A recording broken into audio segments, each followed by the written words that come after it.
नमस्कार, गुलिस्तान न्यूज पर आप देख रहे हैं मुंबई एक्सप्रेस। मैं हूं राजकुमार सिंह। बात करेंगे मुंबई सहित पूरे महाराष्ट्र की खबरों की, लेकिन उससे पहले एक नजर आज की हेडलाइंस पर।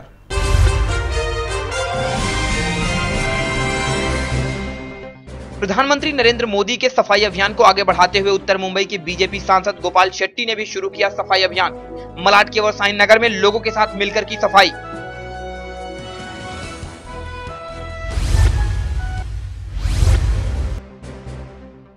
पालघर के वसई तालुका में राशन से लदी ट्रक को शिव सैनिकों ने कराया सीज। पुलिस और राशन विभाग के अधिकारी पहुंचे मौके पर, लेकिन ड्राइवर फरार।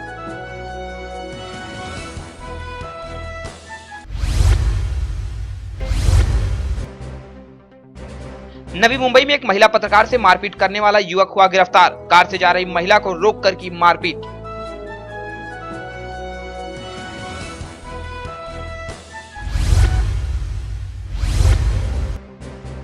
फिल्म प्रोड्यूसर एकता कपूर ने लगाया संजय दत्त पर पैसे ना देने का आरोप। एक फिल्म के लिए संजय दत्त को दिए थे 1.5 करोड़ रुपए।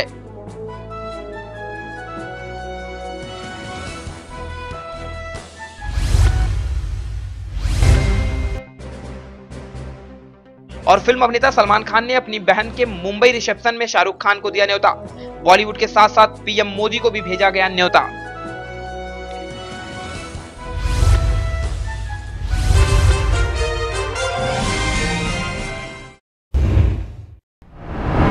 नरेंद्र मोदी का प्रधानमंत्री बनने के बाद एक नए अभियान शुरू हो रहे हैं, लेकिन इसमें इनका स्वच्छता अभियान सबसे सफल होता दिखाई दे रहा है। एक तरफ जहां इनके पार्टी के लोग इसमें शामिल हो रहे हैं, तो वहीं दूसरी पार्टियों के भी लोग इसमें शामिल हो रहे हैं।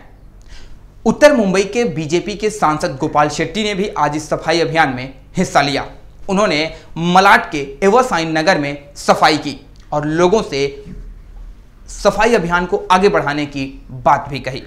उनका कहना है कि अगर सभी मुंबईकर्स इस सफाई अभियान में जुड़ेंगे तो पूरे मुंबई को बड़े ही कम समय में साफ कर दिया जाएगा। वहीं सांसद गोपाल शेट्टी का यह भी कहना है कि अगर सभी लोग अपनी अपनी सफाई करेंगे तो बीएमसी के द्वारा सफाई पर खर्च किए जाने वाले पैसे से हम और भी डेवलप का काम कर सकते हैं। हालांकि ये एक बड़ी बात है कि इस वक्त पूरा देश सफाई के इस अभियान में जोर शोर से लगा हुआ है, लेकिन सवाल यह है कि आखिर ये अभियान कितना सफल साबित होगा, ये तो समय बताएगा। देश के प्रधानमंत्री नरेंद्र मोदी जी ने जो देशवासियों को स्वच्छता अभियान के बारे में अपील किया था, आह्वान किया था, उनके अपील को प्रतिसाद देते हुए एवरसाइन नगर में राजस्थानी सेवा समिति, महावीर जैन एकता संघ, गुरुद्वारा संगत और अभिमान ट्रस्ट, ऐसे सारे लोगों ने मिलकर आज एवरसाइन नगर में स्वच्छता अभियान का प्रारंभ किया है। एक सांसद के नाते मुझे यहाँ पर बुलाया, मैं उनको धन्यवाद देने के लिए आया हूँ यहाँ पर। और मैंने उनसे भी अपील की है कि हम सब लोग मिलकर ये व्यवस्था के साथ में जुड़ जाएंगे, महापालिका के साथ में जुड़ जाएंगे, राज्य सरकार के साथ में जुड़ जाएंगे। थोड़ा थोड़ा काम करने से सरकार का बहुत बड़ा रेवेन्यू बच सकता है और ये सारे रेवेन्यू जो है वो कंस्ट्रक्टिव वर्क के माध्यम से उसका लाभ फिर हमको ही मिलना है। तो एक बहुत बड़ा अभियान है, इस अभियान को हम सब लोगों ने मिलकर यशस्वी करना चाहिए। देखिए, इसका उत्तर तो मैं यही कहूँगा, इस प्रकार के भाषा करने वालों को इस बार मतदाताओं ने कांग्रेस और राष्ट्रवादी का जिस प्रकार से सफाई किया है, ये उसका उत्तर है। भारत का युवा है, वो चाहता है कि हमारा देश नंबर 1 पर रहे। तो जब वो चाहता है हमारा देश नंबर 1 पर रहे, तो सबसे पहले शुरुआत इसकी साफ सफाई से करनी चाहिए। अपना घर साफ, अपना परिसर साफ, क्योंकि जो बाहर हम जाते हैं कोई दूसरे देश में, तो उनकी साफ सफाई देख के हमको ऐसा लगता है कि हम उनके कंपैरिजन में पहुंच ही नहीं पा रहे अभी तक।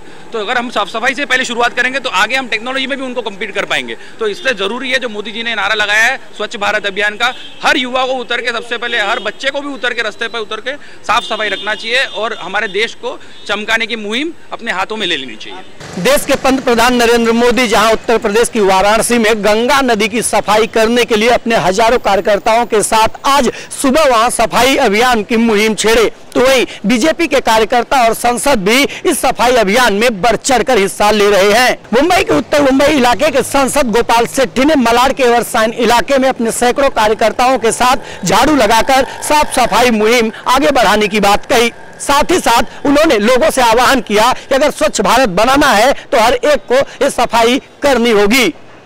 देखना यह होगा कि इन लोगों का ये सफाई अभियान कितना कारगर सिद्ध होता है।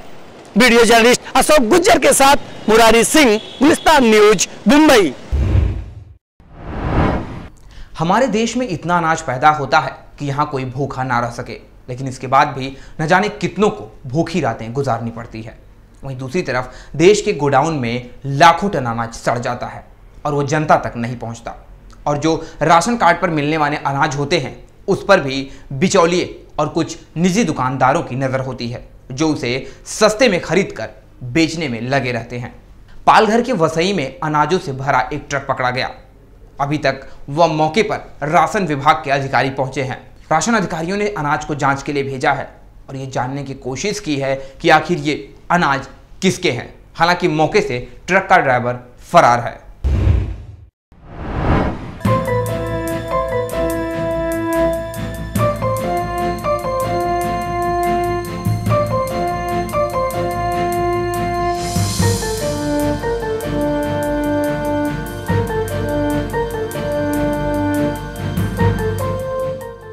हमारा देश कृषि प्रधान देश है और तमाम परेशानियों के बाद भी हम अपने देश में इतने अनाज पैदा करते हैं कि हमारे देश की जनता भूखी नहीं रह सकती।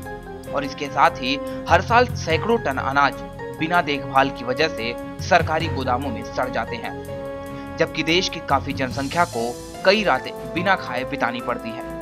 और इन सभी की वजह कुछ बिचौलिए हैं तो कुछ राजनेता। लेकिन इन सबके बाद भी जो अनाज आम जनता को बांटने के लिए सरकार से मिलता है, ये लोग उसे भी जनता तक नहीं पहुंचने देना चाहते। उस अनाज में भी कई चोर भाई शामिल हो जाते हैं और उस पूरे माल को गप कर जाते हैं। और जब आम जनता राशन की दुकान पर पहुंचती है तो उसे कह दिया जाता है कि राशन खत्म हो गया।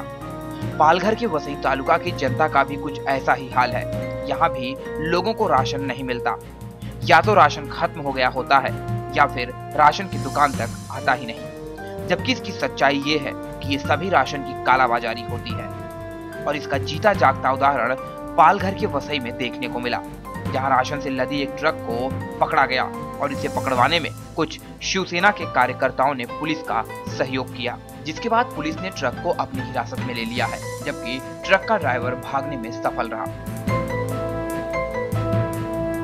नालासोपारा पुलिस स्टेशन में 2 दिन पहले एक मर्डर हुआ था। उस मर्डर में एक बाइक थी, उस बाइक को ढूंढने के लिए हम निकले थे, मैं और मेरे साथ मेरे पुलिस अमलदार थे। जब मैं उत्सव होटल के थोड़ा सा आगे आया तो वहाँ पर एक छोटा सा एक्सीडेंट हुआ ऐसा मुझे लगा। वहाँ पर एक आदमी पड़ा हुआ था और उसे रिक्शा में डालकर कहीं तो भी लेकर जा रहे थे। उतने में ये ट्रक यहाँ पर रोका गया था। हमने भी उसे पूछा तो ड्राइवर लाइसेंस दिखाने के बहाने उतरा और वहाँ पर से भाग गया। उतने में कुछ लोग आए और ट्रक के बारे में बताने लगे। अब यहाँ पर पता चला है कि उस ट्रक में कुछ ऐसा माल है जो कि इसेंशियल कमोडिटी एक्ट से उस पर कार्रवाई हो सकती है। और कुछ पत्रकार साहब थे जो मेरे भाई पत्रकार थे, उन्होंने कहा कि जगह पर स्पॉट पंचनामा होना चाहिए। उस वक्त मैंने कहा कि ठीक है, मैं मेरे वरिष्ठ अधिकारियों से बात करता हूँ। और मैंने जाकर ये मेरे वरिष्ठ अधिकारियों से कहा, उन्होंने झट से मुझे भोईर साहब का नंबर दिया और हमने उनको फ़ोन करने के बाद अब उनकी टीम यहाँ पर आई है और स्पॉट पंचनामा कर रहे हैं। और कुछ पब्लिक की ये डिमांड है कि कुछ उन्होंने ऐसे लोगों का नाम बताया है, अगर वो लोग इस मामले में अगर होंगे, आरोपी होंगे, तो जरूर हम उनको अरेस्ट करें। वहीं इस मामले के बाद राशन विभाग के अधिकारियों को भी मौके पर बुलाया गया, जहां तहसील के राशन निरीक्षक अधिकारी सुरेश भोईर व राशन निरीक्षक सुनील राठौड़ ने ट्रक नंबर MS 48T1173 में ट्रक के राशन के नमूने लेकर पंचनामा करके आगे की कार्रवाई शुरू कर दी है। आज यहाँ पे तुली रोड पे जो नागरिकों ने गेहूं का ट्रक पकड़ा हुआ है, उसका अभी पंचनामा हो रहा है और पंचनामा होने के बाद उसमें जो गेहूँ है तो 315 बैग्स है उसका इंक्वायरी करेंगे और इंक्वायरी के बाद में वो उसका जो हमारे शासकीय गोदाम में जो गेहूँ निकला हुआ है उसका भी मुआवजा करेंगे और उसका इंक्वायरी के तुरंत बाद उसके ऊपर फौजदारी स्वरूप की कार्रवाई है। वैसे इस मामले में अब इस बात की जांच की जा रही है कि इस घोटाले में कितने लोग शामिल हैं, जबकि शिवसेना के कार्यकर्ताओं का कहना है कि इसमें कुछ बड़े नाम भी शामिल हैं, जिनकी जांच करने के लिए पुलिस जल्द से जल्द कोशिश करे। ये जो मेरे पीछे जो गेहूं का जो ट्रक है, ये ट्रक हम लोगों ने दोपहर को 2 बजे पकड़ा है और पूरे यहाँ के नाला सुपारा के सारे शिव सैनिक यहाँ पे उपस्थित होकर ट्रक को पकड़ा है। खुपकर साहब यहाँ पे उपस्थित है, उन्होंने भी हमको सहकार्य किया ये ट्रक को पकड़ने के लिए। इसमें जो गेहूं का जो माल है बहुत सालों से ये हमें पता था कि अनधिकृत ऐसा ये रेशनिंग यहाँ से लेके करते हैं और रेशनिंग के दुकान के मालिक जो है वो पिछले बहुत सालों से ये अनधिकृत माल लेके जाते हैं और हमें पूरा विश्वास है ये कि अन्न पुरवठा अधिकारी और पुलिस इनके दोनों के सहयोग से, इनके आशीर्वाद से ये सब माल जाता है और ये कारोबार होता है, ये हमें पूरा विश्वास है। और हम लोग पिछले 1 साल से ये ट्रक के पीछे और ऐसे काले माल के पीछे हम लोग फॉलो कर रहे थे। आज हमको मिला है और हम आज पकड़ के इनको पुलिस के और अन्न पुरवठा अधिकारियों के हाथ में हम लोगों ने दिया हुआ है। वैसे इस पूरे मामले में दोषी कोई भी हो, लेकिन हक तो आम जनता का ही मारा जा रहा है। लेकिन फिर भी अगर इस मामले में जल्द से जल्द दोषी को पकड़ लिया जाए तो आगे से ऐसा काम करने वाले पहले कई बार सोचेंगे। गुलिस्तान न्यूज के लिए बसंत अग्रहरी की रिपोर्ट, पालघर। देश के विकास में सड़कों का बड़ा योगदान होता है, क्योंकि एक जगह से दूसरे जगह जाने में लोगों को सहूलियत मिलती है और ऐसे में इस वक्त ज्यादातर बन रहे हाईवे काफी कारगर साबित हो रहे हैं। लेकिन इसका दूसरा पहलू अगर देखें तो इन हाईवेज की वजह से अब दुर्घटनाएं बढ़ गई हैं। ऐसा ही एक मामला आया मुंबई पुणे हाईवे पर, जहां एक कार ओवर स्पीड होने की वजह से दुर्घटनाग्रस्त हो गई। कार चालक का उसके कार से नियंत्रण खत्म हो गया, जिसके चलते सड़क के बगल के खड्डे में एक कार जा गिरी। हालांकि कार में सवार 2 लोग सुरक्षित हैं, लेकिन कार की हालत काफी बुरी हो गई। इस कार की हालत को देखकर यह कह पाना बड़ा मुश्किल हो रहा है कि इसमें बैठे लोग आखिर सुरक्षित कैसे बच गए।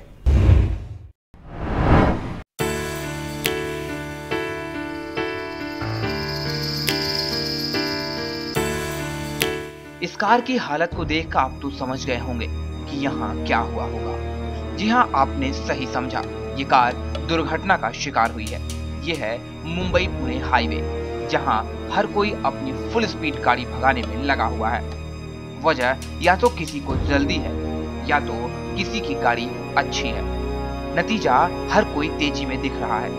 वैसे आजकल बड़े शहरों में स्पीड में गाड़ी चलाना एक मजबूरी हो गई है, क्योंकि देश के विकास में सड़कों का काफी सहयोग रहा है और इस वजह से सड़कों को काफी अच्छे तरीके से बनाया जाने लगा है। हालांकि इससे फायदा तो सभी को है कि अब लोग कम समय में अपनी दूरी तय कर लेते हैं, लेकिन वहीं इसका दूसरा पहलू ये भी है कि अब सड़क दुर्घटनाएं भी बढ़ गई हैं और इसी का उदाहरण भी मुंबई पुणे हाईवे पर देखने को मिल रहा है, जहां कार की स्पीड ज्यादा होने की वजह से कार चालक का कार से नियंत्रण खत्म हो गया और कार रोड के पास के एक गड्ढे में जा गिरी। हालांकि कार चालक को चोटें तो नहीं आई, लेकिन कार दुर्घटनाग्रस्त हो गई। दुर्घटना के वक्त कार में 2 लोग सवार थे, लेकिन चोट किसी को नहीं लगी। वहीं दुर्घटना के बाद वहां पहुंची पुलिस और ट्रैफिक पुलिस ने इस पूरे मामले का जायजा लिया। पब्लिक ने कॉल किया ऐसा ऐसा एक्सीडेंट हो गया है, तो हम लोग भाग के इधर हमारा क्रेन लेके आया। जब आया तो ये गाड़ी खड्डे में ऐसा चक्का ऊपर करके गिरा था और वो लोगों को पूछा किसको मारवीर लगाए, तो कोई बोला मारवीर कुछ को लगा नहीं। बढ़ती भागम भाग में लोग ये भूल जाते हैं कि उनका अपना परिवार भी है जो घर पर उनका इंतजार कर रहा है। तो गुलिस्तान न्यूज की तरफ से सभी से निवेदन है कि स्लो चलें और सेफ चलें। News desk, Gulistan news, Mumbai.